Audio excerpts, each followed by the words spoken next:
একটি শিশু যার বয়স মাত্র 5 সবে হাঁটা শিখেছে, মা শব্দটা লিখতে শিখেছে কোনো মতে। ভাবুন তো, যদি সে আজ জীবিত না থাকে, গাজায় এমন 14,000-এর বেশি শিশুর জীবন ঝুঁকির মুখে, প্রায় 48 ঘন্টার ব্যবধানে। এ কথা আজ আমরা বলছি কাঁপা গলায়, ভারী হৃদয়ে। ইউএন এবং বিসিসিআর রিপোর্ট অনুযায়ী গাজার শিশুরা এখন পৃথিবীর সবচেয়ে অনিরাপদ স্থানে বসবাস করছে। গড়ে 120 থেকে 150 জন শিশু প্রাণ হারাচ্ছে। বোমা পড়ছে স্কুলে, ঘুমন্ত শিশুর মাথার উপর।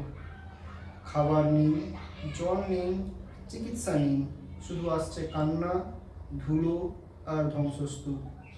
গাজার স্বাস্থ্য মন্ত্রণালয়ের তথ্য অনুযায়ী এখনও পর্যন্ত বোমা বর্ষণে নিহত হয়েছে শিশুদের সংখ্যা 14,500-র বেশি ছাড়িয়ে গেছে।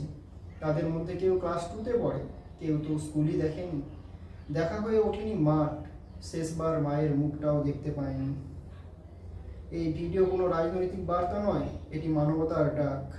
একটি শিশু, সে গাজার হোক কিংবা গাজীপুরের কিংবা গঙ্গার পাড়ের, প্রত্যেকেরই বাঁচার অধিকার আছে, সুষ্ঠু, স্বাভাবিক এবং নির্বিঘ্নে।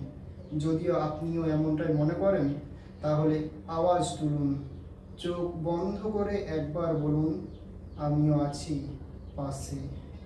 এই ধরনের ভিডিও আরও তথ্যের সঙ্গে বিস্তারিত জানতে আমাদের কমেন্ট করে জানান, আমাদের ফলো করুন, সাবস্ক্রাইব করুন। ধন্যবাদ।